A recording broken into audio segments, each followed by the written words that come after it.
नमस्कार मित्रांनो, मी निखिल काटे लोकसंवाद मराठीच्या राजकीय कट्ट्यावरती सर्व प्रेक्षकांचं सहर्ष स्वागत करतोय। सांगोला तालुका नगरपालिका निवडणूक रणधुमाळी 2025 या अनुषंगाने सांगोला तालुक्यातील विविध प्रभागामध्ये आपण फिरतोय आणि याच अनुषंगाने प्रभागामध्ये असणाऱ्या अडचणी, याचबरोबर असणाऱ्या कार्यकर्त्यांच्या समस्या, या सर्व गोष्टींचा खरं तर आपण या ठिकाणी उलगडा करतोय आणि त्याच्या माध्यमातून असणारे प्रश्न आपण जनतेसमोर मांडण्याचा प्रयत्न करतोय। आणि याच अनुषंगाने आज आपण प्रभाग क्रमांक 11 मध्ये फिरत असताना आपल्यासोबत भारतीय जनता पार्टीचे डॉक्टर विजय इंगोले बाबर हे आपल्यासोबत आहेत। याचबरोबर शेतकरी कामगार पक्षाचे नंदकुमार शिंदे हे दोन कार्यकर्ते खरं तर लोकसंवाद मराठीच्या राजकीय कट्ट्यावरती आहेत आणि त्यांच्या माध्यमातून आपण काही गोष्टींची चर्चा करणार आहेत। प्रथमतः बाबर साहेब, तुम्ही भारतीय जनता पार्टीचा जो काही अजेंडा आहे तो प्रथमतः या सांगोला तालुका नगरपालिका निवडणुकीमध्ये कशा पद्धतीने राबवणार आहे किंवा काय नियोजन चालू आहे तुमचं? सांगोला तालुक्याचा विकास करत असताना या सांगोला तालुक्याला भारतीय जनता पार्टीनं जेवढं दिलं तेवढं कोणत्याच पक्षानं या तालुक्याला दिलं नाही। सांगोला तालुक्याला 5 TMC पाणी मंजूर झालं, 1995 साली मंजूर झालं। त्यानंतर मात्र 2014 साली देवेंद्रजी फडणवीस साहेबांनी आणि नितीनजी गडकरी साहेबांनी टेंबू योजनेला 4000 कोटी रुपये कृष्णा सिंचन योजनेला दिलं, त्यामुळे या पाण्याच्या योजना पूर्ण झाल्या। हे फक्त भारतीय जनता पार्टी करू शकतं। सांगोला शहराच्या विकासामध्ये मान नदीचा समावेश ज्या वेळेला टेंबू योजनेमध्ये झाला, या मान नदीच्या समावेशामध्ये 3 प्रभाग येतात।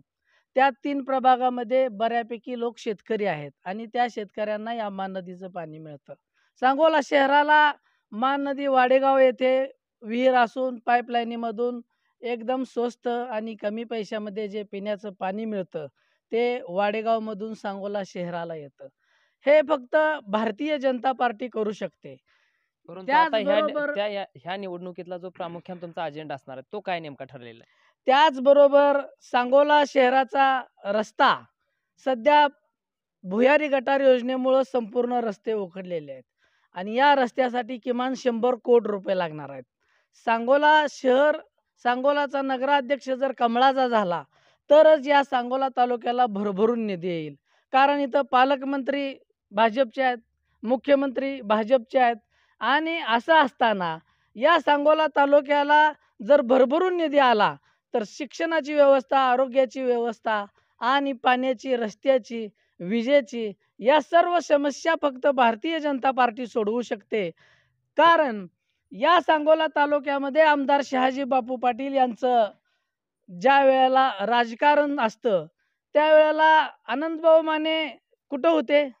विधानसभेला तुम्ही या ठिकाणी सांगितलं की पाठिंबाच्या 5 वर्षामध्ये किंवा सांगोला शहरामध्ये सध्या भुयारी गटारीमुळे रस्ते पूर्ण उखडलेले आहेत। मग गेल्या 5 वर्षामध्ये आमदार शहाजी बापूच होते, मग सांगोला शहराचा विकास झाला नाही?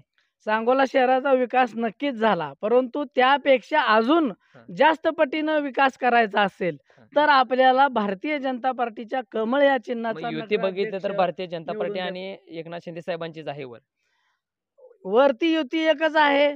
परंतु जसं मोठा वाढपी आपल्या ओळखीचा असेल तर देवेंद्रजी फडणवीस साहेब हे मोठे वाढपी आहेत आणि पालकमंत्र्याच्या हातात DPDCचा सगळा निधी आहे। त्याच्यामुळं या सांगोला तालुक्याला जर भरभरून निधी आणायचा असेल तर कमळाशिवाय पर्याय नाही।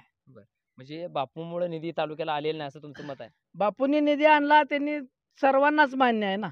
बापूंनी निधी आणला, बापूंनी विकास केला, परंतु अजून हा विकास म्हणजे संपला नाही। हा विकास म्हणजे यापेक्षा 5 पटीनं जास्त विकास करायचा असेल तर 100% आपल्याला कमळाची सत्ता आणावं लागेल। आणि त्याशिवाय आणि दुसरं सांगतो तुम्हाला, शहाजी बापू पाटलांबरोबर अतुल पवार सारखा माणूस होता, तो त्यांना सांभाळता आला नाही।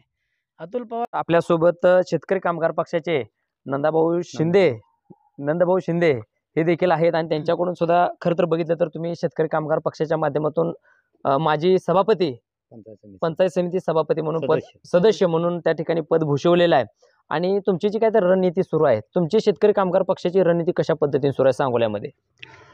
सांगोल्यामध्ये आमचे सांगोला तालुक्याचे विद्यमान आमदार भाई डॉक्टर बाबासाहेब देशमुख यांच्या नेतृत्वाखाली शेतकरी कामगार पक्ष आपल्या पक्षाची वाटचाल करतोय।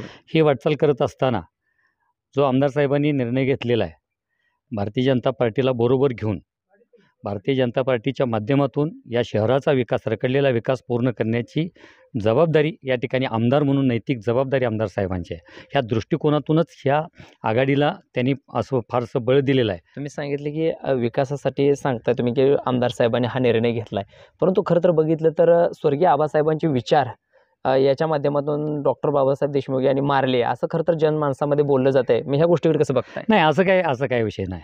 हे बोलण्याला कुठल्याही प्रकारचा मी थारा नाही. कारण का आबासाहेबांचे विचार हे विकासाच्या बाबतीतले विचार होते आबासाहेबांचे. आपल्या तालुक्याचा, आपल्या तळागाळातील लोकांचा विकास झाला पाहिजे, सर्वसामान्य लोकांचा विकास झाला पाहिजे. विकासाच्या भूमिकेतून आबासाहेबांनी गेली 55-60 वर्ष बघितलेलं आहे. आबासाहेब असताना शेतकरी कामगार पक्षाचे अत्यंत कमी आमदार विधानसभेत असताना सुद्धा आबासाहेबांनी गेल्या 55-60 वर्षामध्ये या तालुक्याला कमी निधी आणलेला नाही. आबासाहेबांनी इतर सरकार, राज्यामध्ये सरकार आबासाहेबांच्या विरोधी विचाराची सरकार आलेले आहेत. 95ला सरकार विरोधी सरकार आलं होतं आबासाहेबांच्या विचाराचं, किंवा काँग्रेसचं सरकार ही होतं राज्यामध्ये, तुम्ही आम्ही बघितलं आहे. त्या सरकारकडून सुद्धा आबासाहेबांनी निधी आणलेला आहे. परंतु आत्ता आबासाहेब हे प्रदीर्घ अनुभवी होते. आता आमचे डॉक्टर बाबासाहेब देशमुख हे नवखे उमेदवार आहेत. आता नव्यानं त्यांना जबाबदारी या तालुक्याच्या अंगावर पडलेला आहे. हा तालुक्याचा आबासाहेबांनी आणलेला विकास तसाच जर पुढं समांतर ठेवायचा असेल तर सत्तेच्या बाजूच्या लोकांचा सुद्धा सहयोग यामध्ये घेतला गेला पाहिजे. त्यासाठी अस्पृश्य मानायचं सत्ताधारी लोकांना काही कारण नाही. तुम्ही सांगितले की सत्तेसाठी किंवा विकासासाठी आपल्याला जाणं गरजेचं होतं. खरं बघितलं तर स्वर्गीय आबासाहेबांची एक खरं तर सोशल मीडियाच्या माध्यमातून क्लिप व्हायरल झाली आहे की त्याच्यामध्ये स्वर्गीय आबासाहेबांनी सांगितलं की माझ्या पश्चात जर पक्ष राहणार नसेल तर माझं आयुष्य व्यर्थ आहे, आणि त्याच्यामध्ये सांगितलं की मी मंत्रिपद सुद्धा त्या ठिकाणी पक्षासाठी सोडलेलं आहे. मग ही कुठेतरी विचारधारा मारताना आपल्याला बघायला मिळते. अगदी खरं आहे. तुम्ही विचारलेला प्रश्न अगदी खरा आहे. परंतु इथं शेतकरी कामगार पक्षाची विचारधारा सोडलेली नाही. शेतकरी कामगार पक्षाची विचारधारा घेऊनच आम्ही सत्तेतील लोकांना आमच्या आघाडीमध्ये समाविष्ट करून या ठिकाणी शेतकरी कामगार पक्ष, भारतीय जनता पार्टी असेल, दीपक आबांचा गट असेल, ह्या सगळ्या लोकांना बरोबर घेऊन तालुक्याचा विकास आहे त्या गतीनं पुढं नेण्याची जबाबदारी घेण्याच्या दृष्टिकोनातून एक आमदार म्हणून, एक प्रथम नागरिक म्हणून ह्या तालुक्याचे आमदार साहेबांची जबाबदारी आहे. आणि ह्यापूर्वीसुद्धा आबासाहेबांनी ज्यावेळेस शेतकरी कामगार पक्षात होते त्यावेळेस काँग्रेस पक्षाचे शहाजीबापू होते आणि दीपक आबा राष्ट्रवादी काँग्रेस पक्षाचे होते, आणि शेतकरी कामगार पक्ष ह्या माध्यमातूनच या तालुक्यामध्ये जिल्हा परिषदेच्या, पंचायत समितीच्या निवडणुका केलेल्या, त्यातलंच एक फलित आहे. मी पंचायत समिती सदस्य म्हणून मला शहाजीबापूच्या गटातून त्यावेळेस तत्कालीन 2012 साली मला गट बदलून सोनंद पंचायत समितीमध्ये उमेदवारी दिलेली होती. असं काही नाही, आबासाहेबांनी सुद्धा विकासासाठी हे सगळे पक्ष एकत्र आणून निवडणुका केलेल्या आहेत. पण आता बोललं जाते की खरं तर शेतकरी कामगार पक्षाचा उमेदवार या नगरपालिकेमध्ये निवडून जाऊ शकला असता, भाजपसोबत जायची काही गरज नव्हती.